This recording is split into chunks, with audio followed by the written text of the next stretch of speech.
بس میں تمہیں یاد کروں گا. اب کیسے کرے گا اللہ تعالیٰ کو؟ جب ہم یاد کرتے ہیں ہم کیا کرتے ہیں؟ نماز پڑھتے ہیں. ہم نماز پڑھیں گے، ہم نیک اعمال کریں گے، ہم اللہ کا ذکر کلمہ شریف سے کریں گے، درود و سلام پڑھیں گے، اولیاء اعظام کا ذکر کریں گے. یہ اللہ کے ذکر میں شامل ہے، کیونکہ ان کا ذکر الصالحین تنزل الرحمت الرحمت. فرمایا کہ جہاں صالحین کا ذکر ہوتا ہے، میرے ولیوں کا ذکر ہوتا ہے، وہ سارا کا سارا میں عبادت میں داخل کر لیتا ہوں. ان کا ذکر الصالحین من العبادہ، یعنی دو طرح سے راویوں نے بیان کی ہے. ایک میں ان کا ذکر الصالحین من العبادہ، من العبادہ کہ بے شک میرے صالحین کا ذکر عبادت میں ہی داخل ہے، عبادت میں داخل ہے. ٹھیک ہے. اور دوسری روایت میں جو حدیث ہے، ان ذکر الصالحین تنزل الرحمت الرحمت. فرمایا کہ جب میرے صالحین کا، میرے ولیوں کا ذکر ہوتا ہے، ایسے نہیں ہے جو بابا فرید کا کلام پڑھ رہے تھے کہ جی روز ہی آواز بھائی پڑھی جا رہی تھی. وہ روز پڑھی جا رہے ہیں لیکن اس کا ثواب دیکھو کتنا ہے. سبحان اللہ. آواز بھائی روز ہی پڑھی جا رہے ہیں، سن کے کان میں آکھ گئے جی یوں ہو گیا وہ ہو گیا. آپ کو پتہ ہے لفظ اللہ ایک دفعہ کہنا اور لفظ اللہ بار بار کہنے میں فرق ہے. ایک دفعہ کہو گے تو ایک دفعہ کا ثواب ہوگا. اللہ کا ذکر کر رہے ہو، ذکر اللہ ہے نا، تو جب آپ زیادہ دفعہ پڑھو گے تو زیادہ کا ثواب ملے گا. تکرار ہو جائے گی، کثرت ہو جائے گی، اور جس چیز کی کثرت ہو تو اس سے محبت ظاہر ہوتی ہے. محبت ظاہر ہوتی ہے جس کی کثرت ہو. اور جس کی کثرت نہ ہو، بندہ آخرا ساڑھ لاکھ کو نماز پڑھ لینا تو باقی پڑھ رہے تو پھر اس کو نماز سے محبت نہیں ہوگی. اگر محبت ہوگی تو وہ 500 پڑھے گا، 5 کی 6 7 بھی پڑھ لے گا. ٹھیک ہے.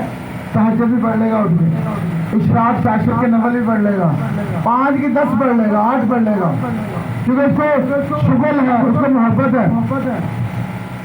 جس سے محبت ہوتی ہے اس کا ذکر زیادہ کیا جاتا ہے، اس کو یاد زیادہ کیا جاتا ہے. اور جس سے محبت نہیں ہوتی اس کو یاد نہیں کیا جاتا.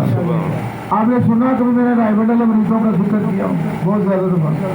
میں نے فیصلہ آباد والے مریضوں کو دوبارہ یاد کیا مجمع میں، نہیں نہ کیا. جس سے محبت نہیں ہوتی اس کو یاد نہیں کیا ہے. تو جب اللہ کو ہم یاد کریں گے بیٹھ کے تو اللہ ہمیں یاد کرے گا. تو وہ کیسے یاد کرے گا؟ وہ ضروری نہیں کہ ہمارا نام کا ورد پڑھنا شروع کر دیں، ضروری نہیں. ہاں ولیوں کا ذکر اللہ تعالیٰ کرے. کہتا جیسے بابا فرید پڑھیں گے اللہ ہوگے گا حق فرید یا فرید. سبحان اللہ. ٹھیک ہے. وہ کہا ہے میرے ولیوں بولو اور ولیوں کا نام لے گا. ہمیں کیسے یاد کرے گا؟ ہمارے پر رحمتوں کا نزول فرما دیتا ہے. سبحان اللہ. رحمتوں کا نزول فرما دیتا ہے، ہماری مشکلیں آسان فرما دیتا ہے، ہمارے روحانی درجات بلند فرما دیتا ہے، ہمارے گناہوں کو معاف فرما دیتا ہے،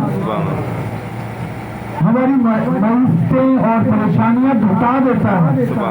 اس طرح یاد کرتا ہے، یعنی توجہ فرماتا ہے تو پریشانیاں گھٹ جاتی ہیں، گناہ ظاہر ہو جاتے ہیں، روحانی درجات بلند ہو جاتے ہیں، اور نیکیاں انتہا درجے کی لکھی جاتی ہیں.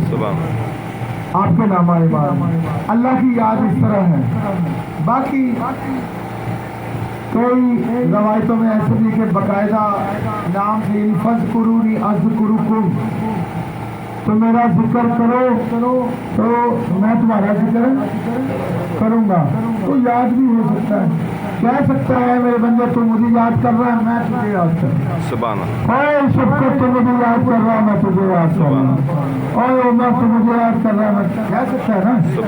اللہ تبارک تعالیٰ مالک و خالق ہے، کہہ سکتا ہے نام لے کے.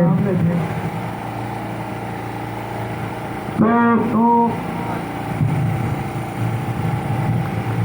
اس طرح ایک جماعت جو اللہ تبارک تعالیٰ نے تخلیق فرمائی ہے، ڈیوٹی لگائی ہے، وہ جماعت آ جاتی ہے. وہ آ کے اس بعد میں سلام بھی پیش کرتے ہیں وہ فرشتے آ کے نا اس مجلس میں محفل میں جہاں صرف اللہ کا اس کے رسول کا اس کے ولیوں کا ذکر ہوتا ہے سبحان اللہ وہاں پر وہ شریک ہوتے ہیں نا آگے کہتے ہیں